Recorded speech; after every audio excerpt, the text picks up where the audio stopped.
Hi everyone, thanks for joining me today. I'm going to talk about some important economic topics, specifically how taxes like consumption taxes and the tariffs affect the market, and how generative AI can influence the inequality and productivity. Lastly, we will dive into how behavioral economics can help us understand why people sometimes make decisions that aren't great for them. I hope this topic will give you something to think about. Alright, let's start with the consumption taxes and how they impact the market. When a consumption tax is introduced, it affects both the consumer and the producer. This chart shows how the taxi reduced their welfare by cutting into the consumer and the producer surplus. You can also see the debt rates loss highlight in red. Uh, that's the lost transaction and inefficiency in the market.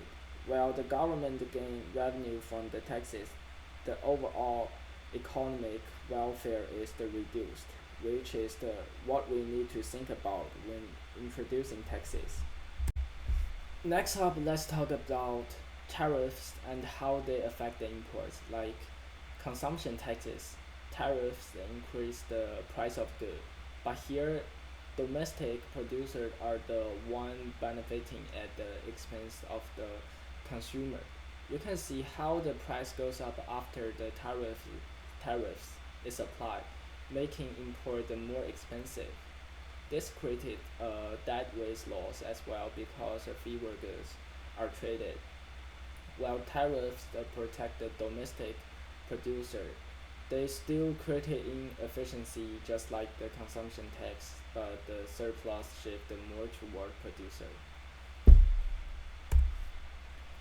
Now let's move on how to generative AI might affect the labor market.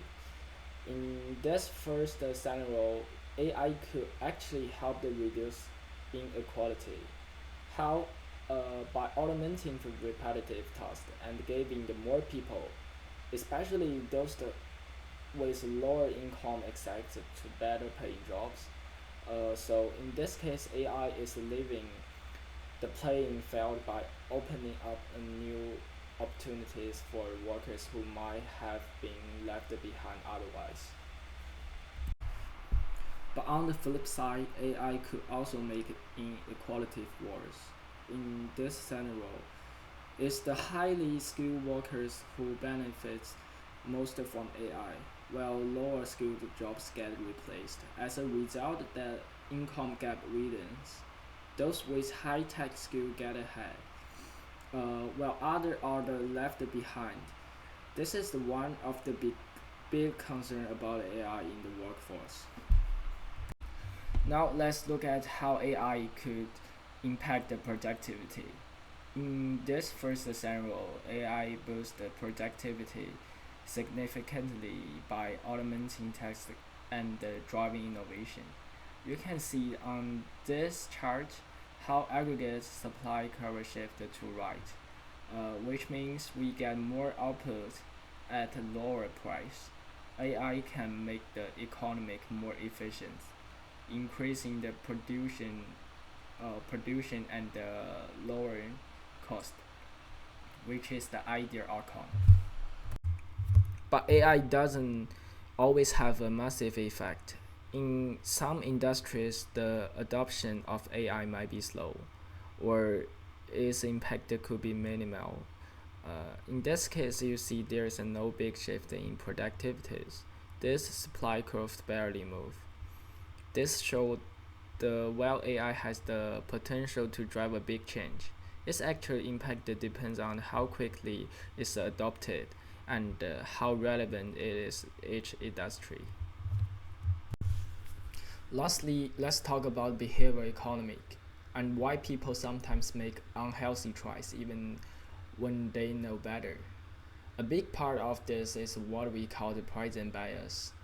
We tend to prefer immediate gratification, even if it's not good for us in the long term.